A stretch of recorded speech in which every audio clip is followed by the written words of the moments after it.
Thanks for joining me. Question: how many songwriters does it take to change a light bulb? None. I'm not changing it. I like it the way it is. Hey, if that's your attitude about rewriting, you might want to turn off this video right now.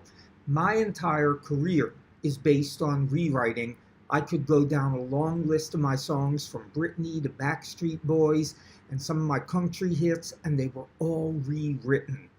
But the song that changed my life and led to everything in my career was actually rewritten 7 times. I'll tell you what happened. I brought this song into a publisher, and he said to me, there's only 4 things wrong with this song. I thought that's pretty good until he told me that the 4 problems were the music, the words, the verses, and the chorus. Uh-oh.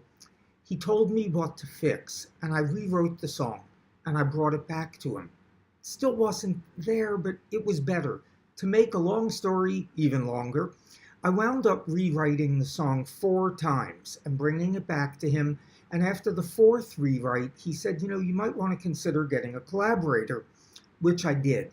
And 3 additional rewrites and 3 additional demos later, that song became a single, my first chart single, and it led to everything in my career. So I don't even want to think about what might have happened if I'd let my ego get in the way and I'd said, oh, what the hell does he know? I like it the way it is. I'm not changing it. So let me tell you that what I'm about to do is to teach you some of my favorite tools. But the goal is not to have you be thinking about these when you write. No, you just want the creativity to flow. My hope is that they will become internalized and will emerge in your songs naturally.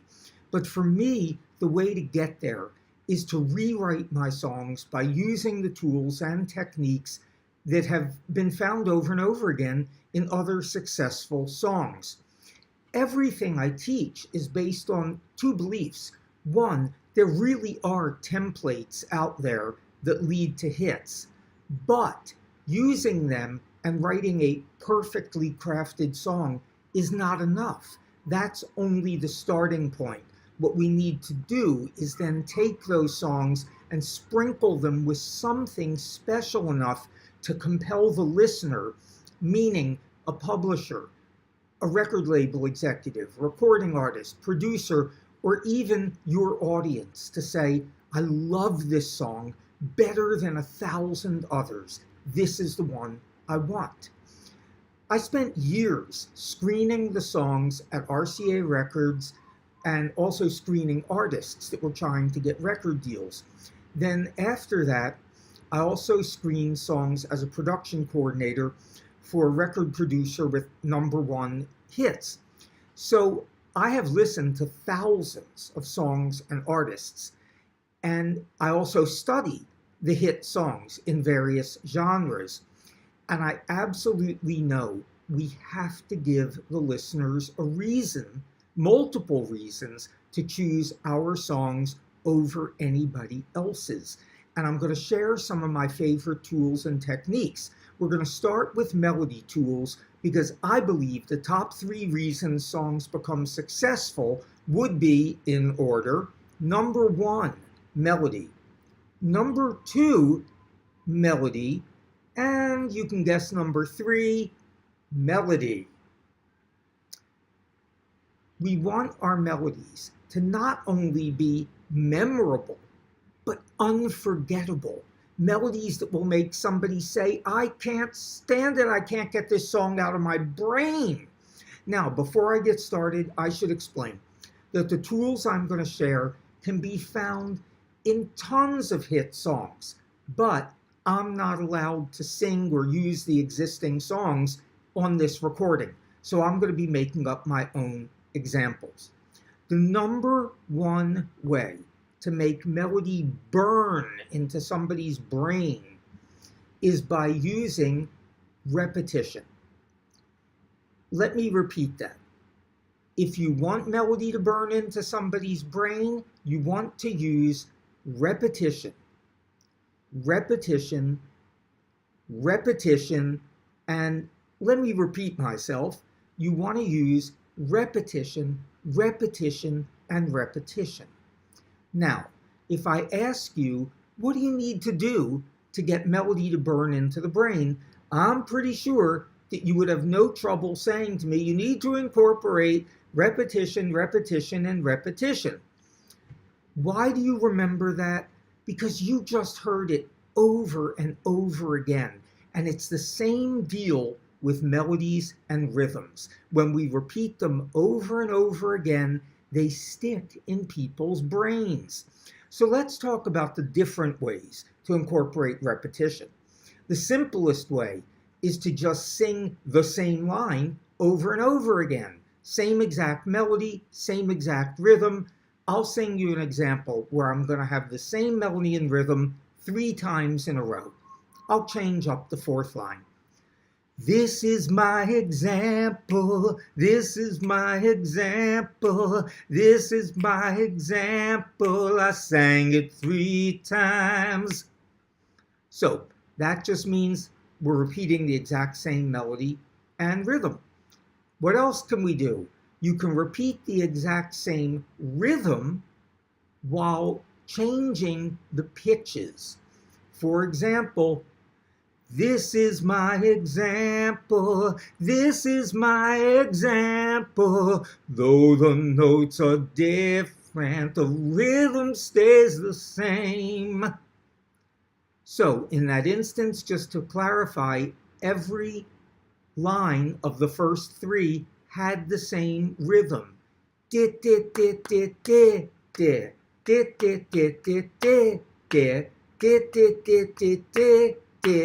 But the notes changed. This is probably the most common way to incorporate repetition into the vocal melody of our songs or into the melodies that the lead instrument is performing if it's an instrumental song.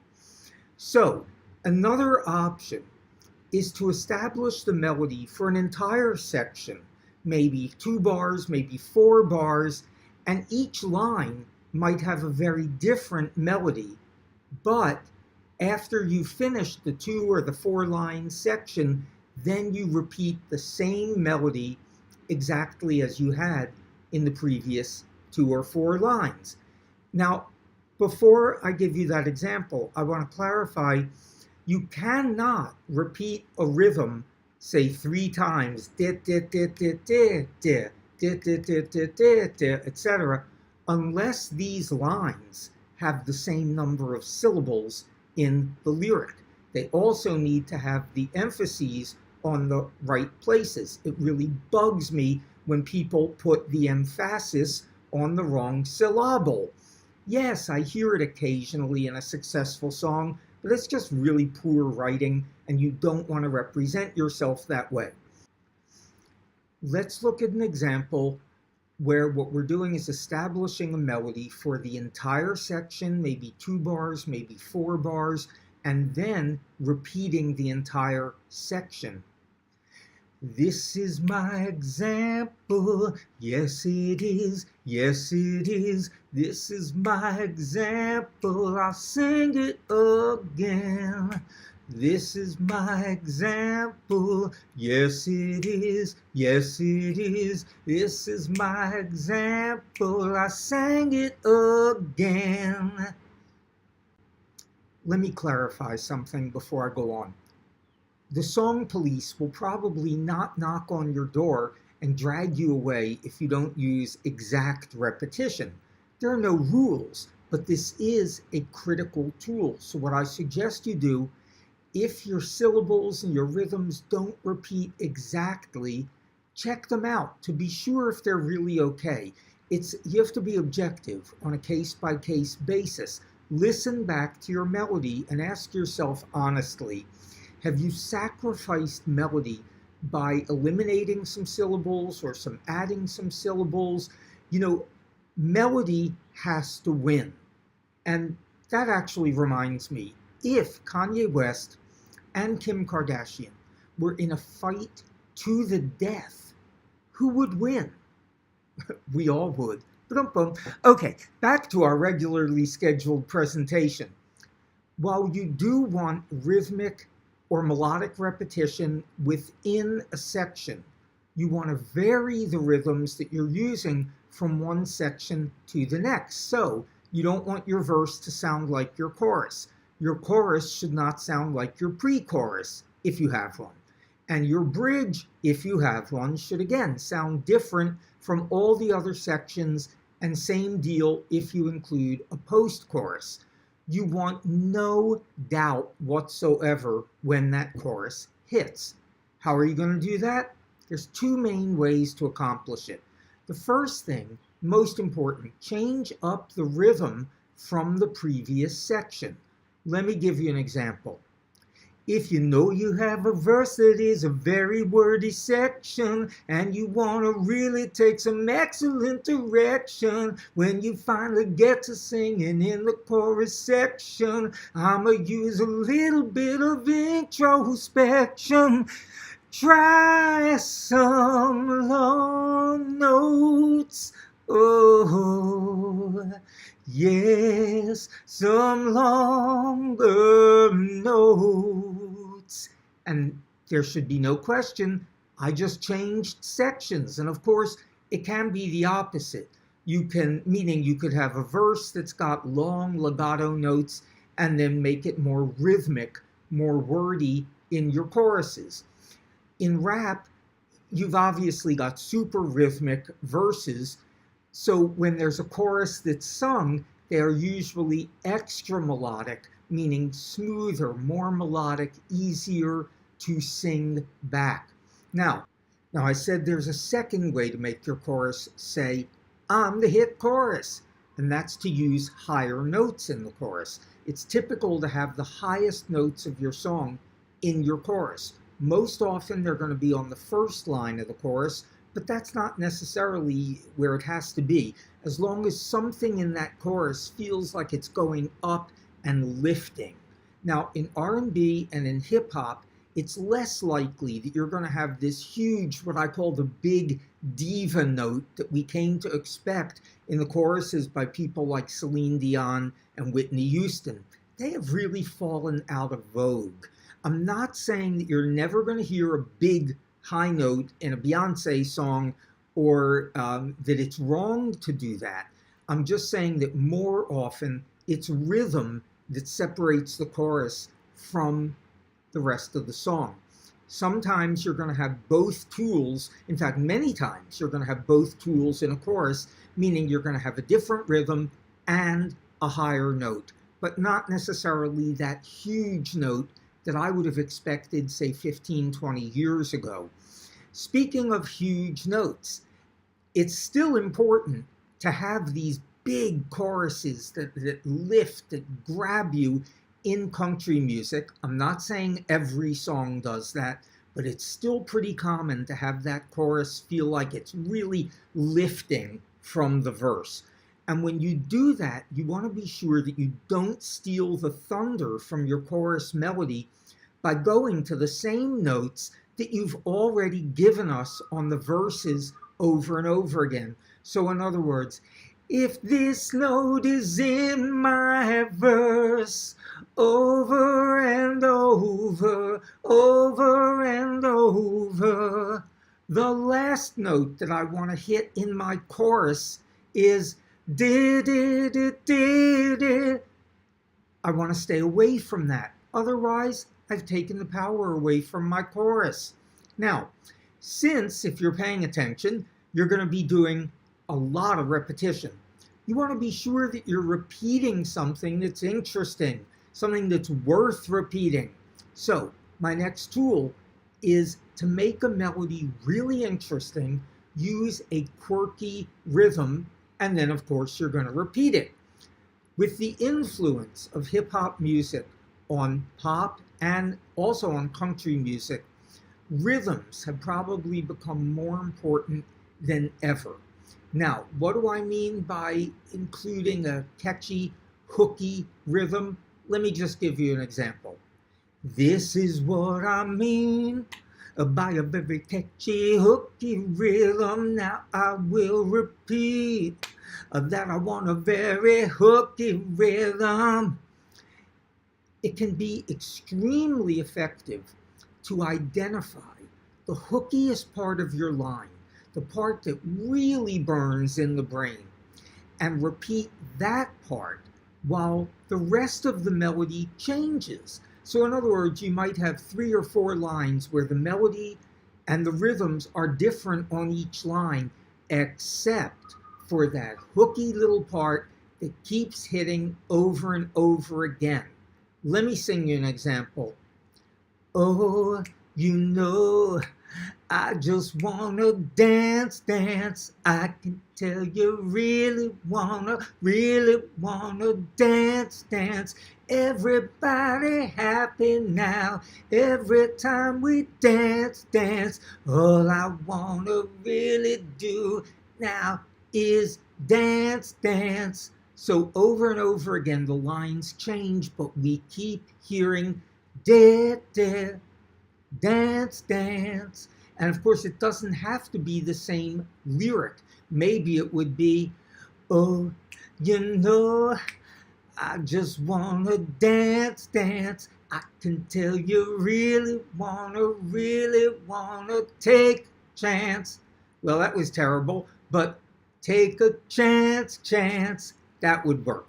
So another way to get your song to jump out of the pack, use an attention-grabbing, unexpected, unpredictable note. It is very possible that the song that played on the doorbell of the house that it paid for did so because I gave the singer a high note to shine on at the end of the chorus. If you're curious to hear that, the song was called Change My Mind, and it was originally recorded by the Oak Ridge Boys, but the big hit that sounds great was recorded by an artist named John Berry, as in like a strawberry. And John Berry's version was a top 5 single. Check that out. He has an incredible voice, and that last line of the chorus gave him that note that he could really soar on, that note that could really grab listeners' hearts and evoke the emotion. And I'm serious, I'm not sure that that song would have been recorded without that note. Now, I've told you, I strongly believe we've got to give the decision makers a reason to choose our songs over the competition. So again, using those unexpected notes, sometimes it's just one high note that can make all the difference.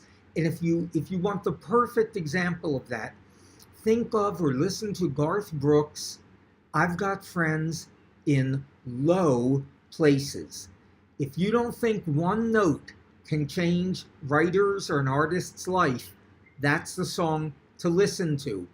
Now, I also want to say you can use unexpected, interesting notes. You can shape your melody throughout an entire section, not just on one line or one high note. For example, these might be some notes that everybody would expect, but if you want to jump out of the pile, you can use some notes that take your listeners by surprise. And when you cash those checks, you're gonna smile. See how I consciously crafted the melody to have high peaks and low valleys instead of these might be the notes that everybody would expect. No, I want to grab attention. If I don't give them a reason to pick my song over everybody else's, they won't. And by the way, the same thing applies to chords. Explore, maybe you can find that wow, that one unexpected chord. You know, on my song Back to Your Heart, that's on the Backstreet Boys Millennium album, Gary Baker came up with a chord in the verse. And if you listen to it, you'll know the chord I'm talking about. And that is a chord that very few people would have ever come up with. I certainly would never have come up with it. And it totally evoked the emotion. And I'm certain that that chord played a big role in separating that song from the competition. Now, if your melodies don't come out naturally with these, what I call these magic notes, the high note, the low note, the unexpected note, work them. It's great. Hey, if they just come out naturally for you, that is awesome. And sometimes they do for me, but more often, there's something I need to do. I need to go back and rewrite the melody. You know, it's so common for people to think, oh, of course I have to rewrite my verse. I want it to be absolutely perfect. But if you believe me, melody is even more important than those lyrics. So why would you not rewrite the melodies? I almost always rewrite my melodies. Now, let me give you another favorite tool. And that tool would be using nonsense syllables, meaning sounds that are sung by the vocalist, but they're not words, they're not lyrics. What am I talking about? Oh, I, oh, hey, yo, anything like that. And they can be so effective that I had a publisher at one of my BMI workshops that I teach tell everybody, when you add one of those like anthemic sing-along sounds, oh, that everybody can sing along with, he said you increase your chances of getting that song cut by 10,000. Well, I haven't exactly done the math, but I really do believe that using those are such an important, great tool that can take songs to the next level. I sometimes imagine in my mind, you know, we need 100 imaginary points to have a song be a hit. A lot of different elements, the lyric, the title, the hook, the rhythms, the melodies, they all contribute points. But we get bonus points by adding some of these nonsense syllables. For example, I don't think I can think of a better example of it than when Camila Cabello's breakthrough hit, Havana, had all of those ooh-na-nas in it. The hook was not Havana, the hook was Havana ooh-na-na. And it is repeated so many times. And similarly, listen to Ed Sheeran's Shape of You and hear the O-I-O-I-O-I-O-I hook at the end of every chorus. And you will see, I should actually say it's really in a post-chorus, but you will see, if you listen to those songs, the power of those little hooky extra sounds. Now, by the way, I mentioned my BMI workshops, so I'll tell you, they're open to anybody. You don't have to be a BMI member. They're online. And yes, I do forward the best songs from the workshop to up to 10 publishers, and publishing deals and staff writing deals have been signed, but that's not the reason I tell people to take the workshop. It's an opportunity to really learn, and I hope you'll check it out. So if you're not on my mailing list, you sign up by going to jasonblume.com, and at the bottom of the homepage, you join my mailing list, and then you wake up every Monday morning to a brilliant inspirational tip and one of my award-winning photos, and you get a free 30-minute video called The 3 Things You Must Do for Success. I just want to add that these little extra hooks, these nonsense syllables, are in every genre. Check out Wasted Time by Keith Urban. Check out Lauren Daigle's huge Christian hit, You Say, and you will hear how important these can be to your melody. Now, I've been telling you all kinds of things to make your melodies stronger. Now let me tell you the top melody pitfalls that I notice. Number 1, beyond a question of a doubt, writing melodies that sound like they're following the chord changes. There's no rub, there's no dissonance, there's nothing wrong. So what's the problem? There's nothing wow. You've got to make them choose yours. And singing melodies that follow with your chord changes and are totally predictable are not going to make your song jump out of the pile. Now, of course, you can easily say, so often the chord changes come first. You know, if you're going to write to an existing backing track, which is how most pop songs and R&B and hip-hop songs are written, if you're going to write to that backing track, the chord changes are already there. The key is to write melody that sounds like it stands up on its own. Yes, it has to follow the chord changes, but it has to sound like it's something that somebody is going to walk down the street and not be able to get it out of their head.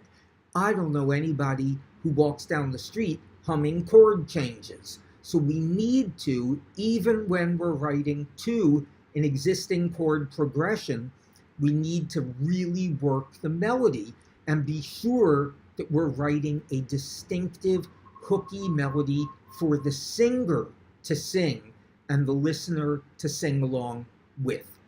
Next pitfall is focusing so much on your instrumental licks and your grooves that we are all just blown away by what an amazing guitarist you are, but there's no can't get it out of my brain melody to sing along with. It just sounds good when you listen, and that's great. But how about combining the two? Use those instrumental licks and those fills that will really impress us, but attach them to killer vocal melody. Now, what if you're not a great singer? The next pitfall, I hear people limiting their melodies to what they can sing. But if you're not going to be the recording artist and you're writing for somebody else to record, it doesn't matter whether you can sing it. All you need to do is find a way to express that melody so that the demo singer can sing it. How can you do that? One option is to sound horrible on it. Sing it up in your falsetto, even if it sounds terrible, just so they can hear the notes.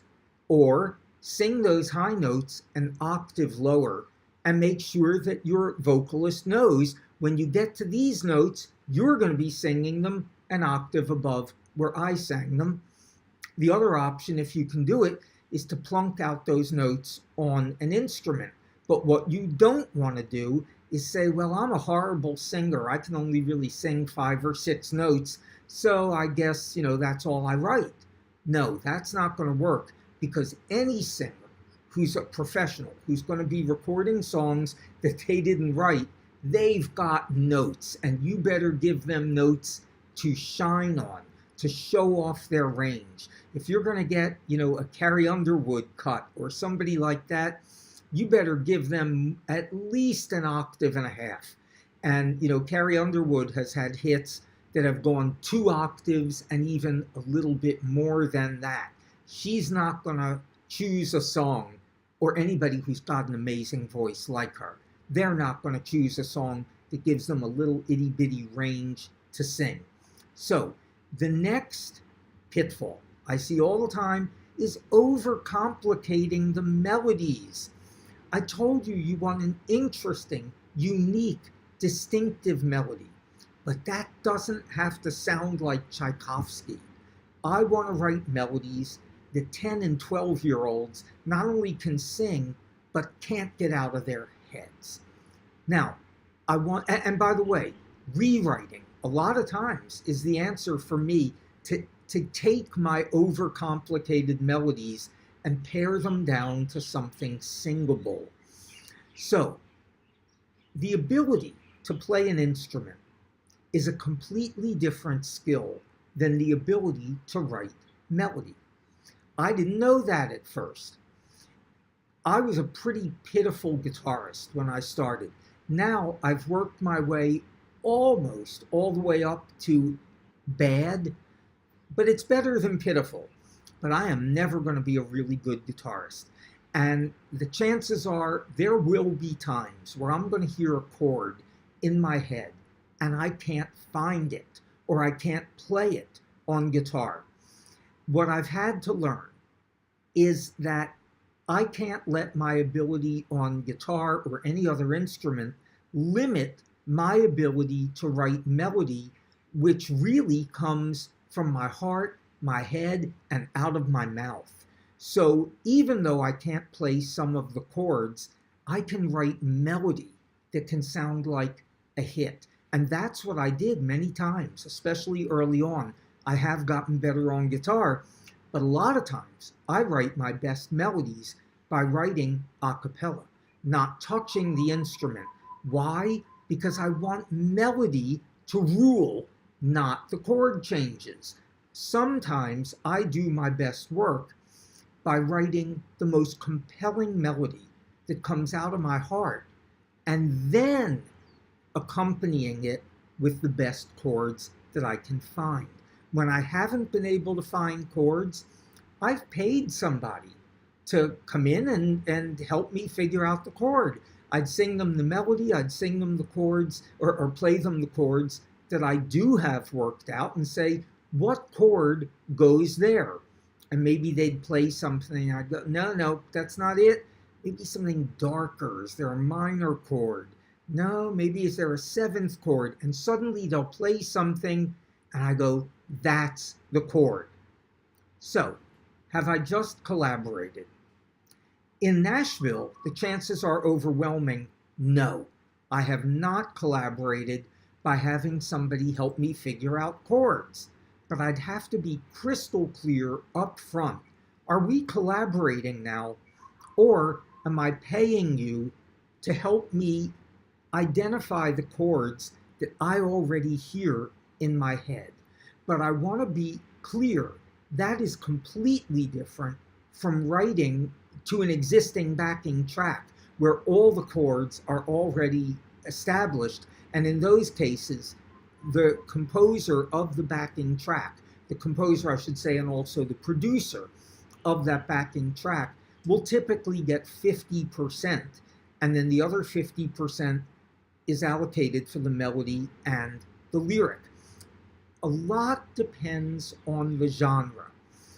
When I said if you're writing in Nashville, if you're writing country music, it would be almost unheard of to give somebody a writing credit because they came up with a lick or they came up with a chord. But if you're in pop, R&B pop, hip hop, that is totally normal. I know situations where there are, 12 writers on a song, and maybe one of them got 5% because he came up with a really hooky guitar lick or the bass line that's a really important part of that song. Maybe they came up with the beats, the drum beat or the drum sound. And you might say, if you're in country, well, that's crazy. Why would I pay somebody a percentage for coming up with a sound? And the answer is because in some genres, that is that important.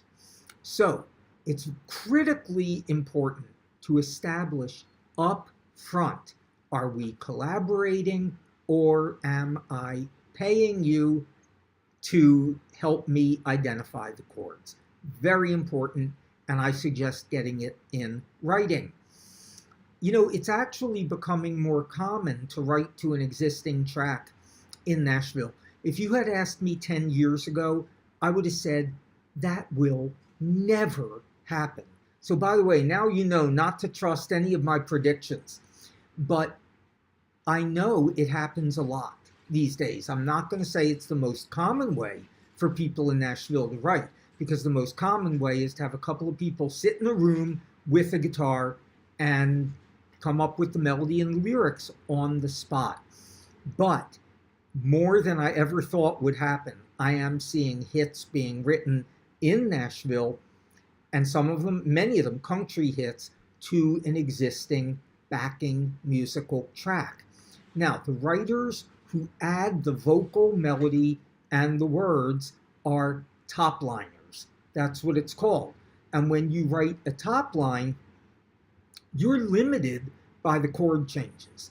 I have actually had one instance where it's been so important to me that I've asked the track writer to change a chord so that I could get the melody that I thought was so important.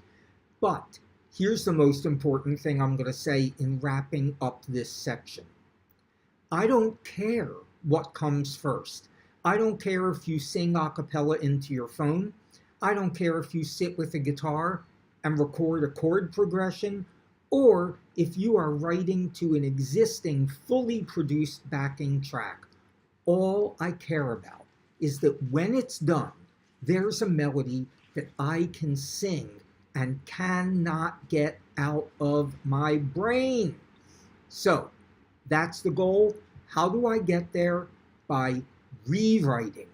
And I hope you're going to do that. We're going to talk a little bit more about rewriting melody. A lot of people tell me that they can't rewrite melody, that they just get stuck on the one melody that's in their head. So I want to give you some concrete ways to approach rewriting your melody.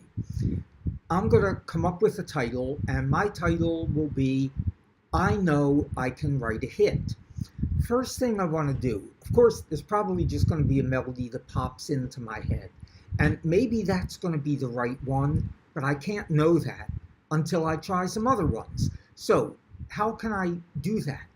First thing I want to do is look at the line and see how I can break up the rhythms. I know I can write a hit. Well, first thing I want to do is assign the same amount of, the same note value to every note in and every syllable, meaning I know I can write a hit. I know I can write a hit. Now, of course, I'm going to use the other tool of repetition, repetition, and repetition. That's a starting point. So if my heart takes me to a different melody that doesn't repeat exactly, great. There's no rules here. But what I'm going to be attempting to do, or at least initially setting out to do, is to establish the melody on that first line with a rhythm, like I said, I know I can write a hit. And I'm going to try to repeat that rhythm throughout a chorus. I know I can write a hit, do do do do do do do. Do do do do do do do do do. I know I do, and I do and you do. So what I've done is I've already repeated the rhythm 6 times. So that should be really a good start at getting it into people's heads. But bear in mind, there's an infinite number of note choices that I could assign to that rhythm. Instead of, I know I can write a hit, it could be, I know I can write a hit. I know I can write a hit. I know do do do do do. Do, do, do, do, do, do, do. And I could do this for hours and hours with each rhythm. So let's look at what other rhythms can we find. What about if we really emphasize the word I, and then give everything else the same amount of emphasis? I know I can write a hit. I know I can write a hit. I know do do do do did. I know I can write a hit. I know I can write a hit. I don't like that one much, but it's showing you that what I would be doing is keeping my phone running or some kind of recording device and recording all of these. Maybe I want to emphasize, I know I can write a hit. I know I can write a hit. I know do do do do do. I know do do do do do. I know I can write a hit. I know I know I know I can write a hit. Do do do do do do do do do do do do do. I know do and a do and a do do do do do. I know do and a do do do do do do do do. I know, I know, I know I can write a hit. I know, I know, I know I can do it. I know, do do do do do do do. I know, I can do it. Now, I could just keep going on and on and on, and maybe I will for just a little bit longer. I know I can write a hit. Yeah, I know I can do. I know I can do it. Do it. Do it. Do it. Do. I know that I can write a hit. Yes, I can. Yes, I can. Okay, that one sort of went all over the place, but I kept repeating whenever I found something, I would repeat it. You know why?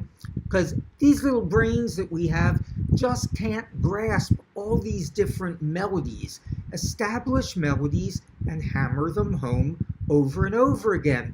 It can be really effective to explore going up on a melody. For instance, I know I can write a hit, where I've gone do, do, do, do, do. I went down one note, do, do. And maybe it's going to be effective to then come back down. I know I can write a hit. Yes, I know do do do do do do. I know I can do do. And I do do do do do do do do. I talked earlier about the power of using those nonsense syllables.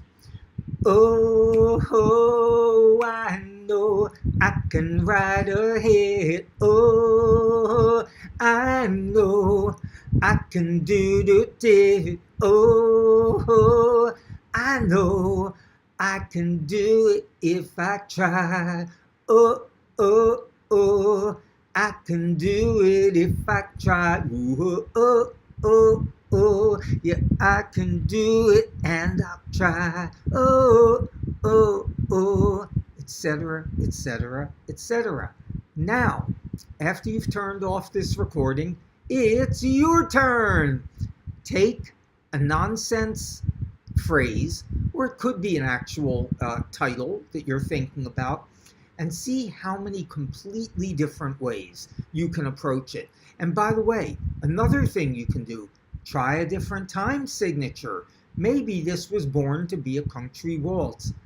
I know I can write a hit.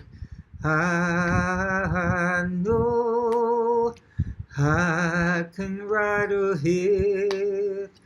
I know I can write a hit. See, I told you earlier, doesn't matter if you sound horrible if you're not going to be the singer. Don't worry about it. Go to that lousy falsetto if that's what you've got like me. Anyway, my point is, and I'm going to end the melody segment with this, that the first melody that comes out of our mouths, out of our hearts, might be perfection. But there's no way I can know that if I haven't tried to beat it. Now, if you believe me when I tell you that with more than 30 years of experience in this business, because I started when I was only 4, rewriting melodies can make all the difference. But that said, now welcome to Lyric Land. My first suggestion, start with a title or a concept that's fresh and unique. Here's an example. My song, Show Me the Honey, has been synced more than 20 times, and I'm talking about major placements, Scrubs, Friday Night Lights, Assassination Games, Kicking It Old School. I could go on. And I have no doubt that that song got synced all those times, or at least many of those times, because the unique title made it jump out. A fresh title and a concept will give you an edge over the competition, and it's also going to make it easier to write an interesting song. I won't even waste my time writing a song if I don't think I've got a really good concept to build on. So, you want to support your title.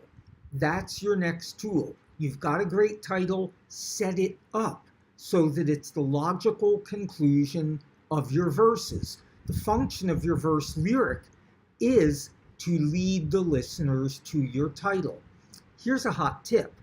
Ask yourself, why would the singer say this title? And your answer to that should lead you to the information that you're going to include in your first verse. When it comes to your second verse, then I would answer, then what happened? Or what else happened? Now, when I talk about setting up your title, for example, if your title is, I Still Love You, I think it would seem really strange out of the blue for a singer to say to somebody for no reason, well, I still love you. I would think the recipient of those words would say, well, I'd certainly hope so. I would ask myself, what is happening at this moment to make the singer say, I still love you? For example, last night, while you thought I was sleeping, I heard you softly crying.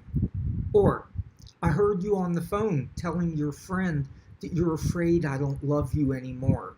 Well, baby, chorus, I still love you. Now it makes sense. You're not just tacking on the title. Another way to support your title is to use phrases and what I call keywords that relate to your title.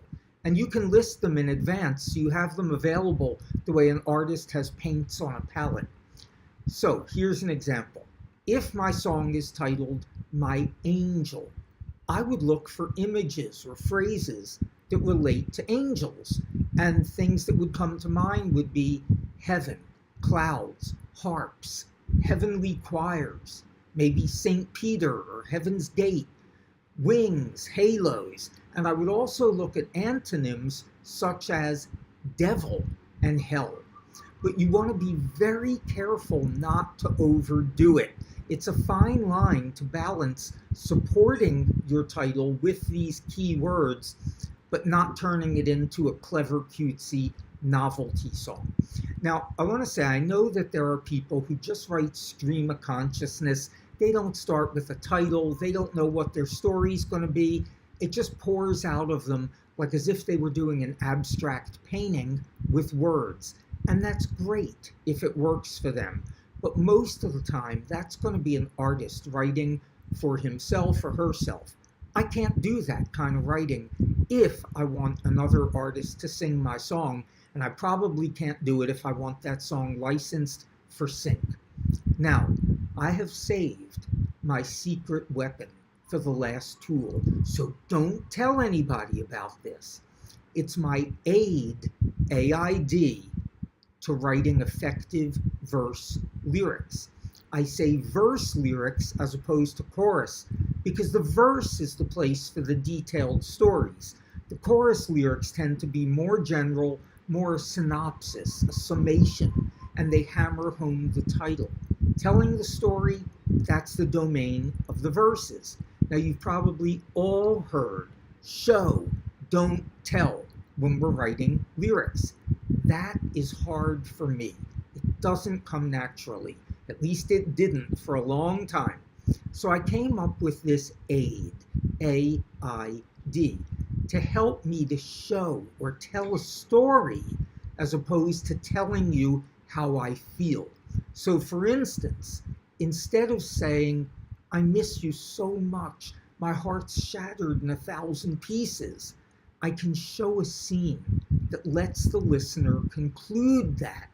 For example, last night, I rocked to the rhythm of a cold November rain, while a lonely moon cast shadows on the wall.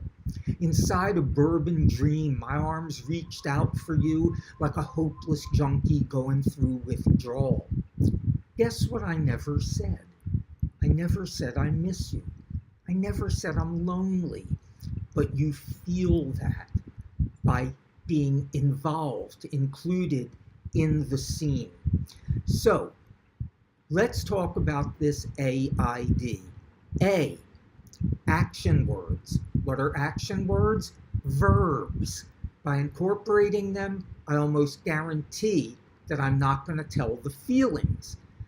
I would ask myself, okay, if a person is saying, oh baby, I love you so much, what does a person do when they're so in love? Instead of saying it, what would they be doing? Well, I wrote your name and mine inside a heart. Or I can't stop singing your name like a favorite song. Or I read your text that said I love you at least 100 times. Now you don't have to say I love you because we know it. Here's a hot tip. Imagine that you're writing the script for the video and the actor's actions are going to be based solely on the words of your lyric. If you write, my heart is breaking, what is the actress supposed to do? I don't know what that looks like.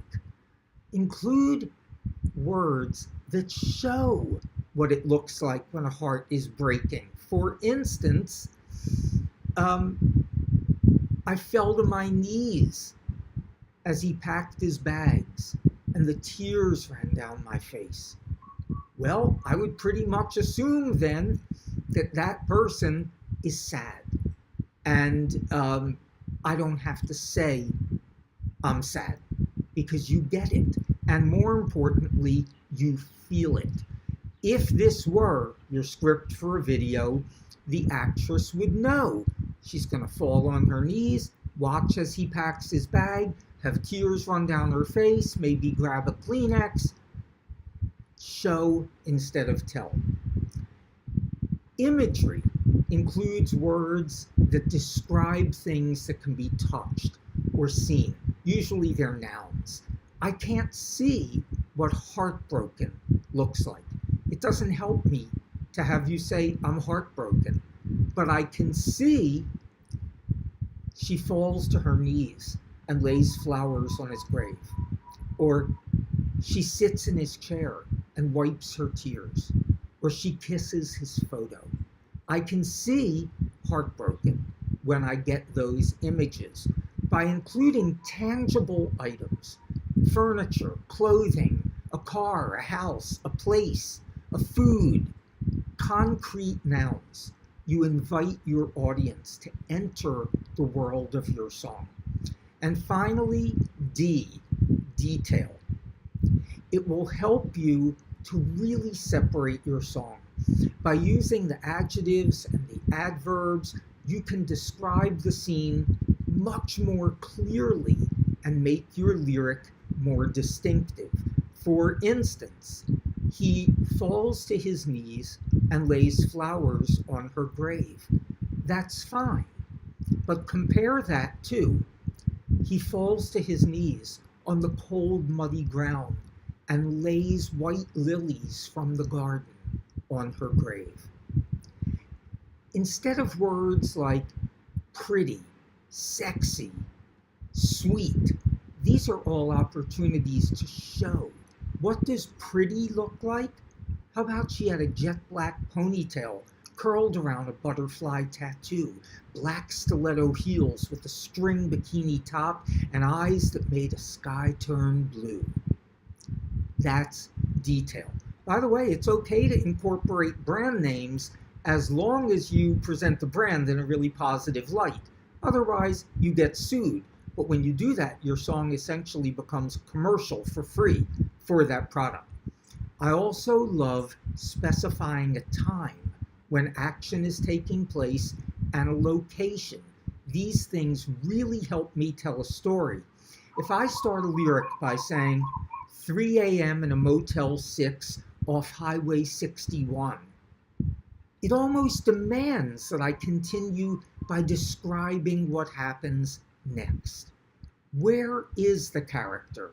Are they in bed, on a roller coaster, at the county fair, a supermarket, a nightclub, a cabin in the woods, an airport? All of these things can help me to tell a story. Now, I am not implying that you can never tell how you feel in a lyric. There are no rules, and countless songs become hits without the benefit of this tool. But I think it is a crucial tool to have in your proverbial toolbox. And if you're writing for the Nashville market, it becomes mandatory. So, it's time for me to wrap up. Let me close by sharing, it took me more than 11 and a half years from the time I moved to LA until I earned my living as a staff songwriter. But it wasn't a great living. It still took 5 years after that, 16 and a half years before I had hits and could say, wow, I can go buy a house and I feel successful. But I didn't have me to study with, and you do. So I hope you'll go to jasonblume.com, sign up for my free video and my Monday morning inspirational tips, and check out more than 120 free articles that I wrote and lessons. They're all free. They're all there for you. And I wish I had more time, but I don't. So if you want to learn more from me, I hope you'll check out the audio lessons available at jasonblume.com and my books that are available at amazon.com. Thank you so much for spending your time with me.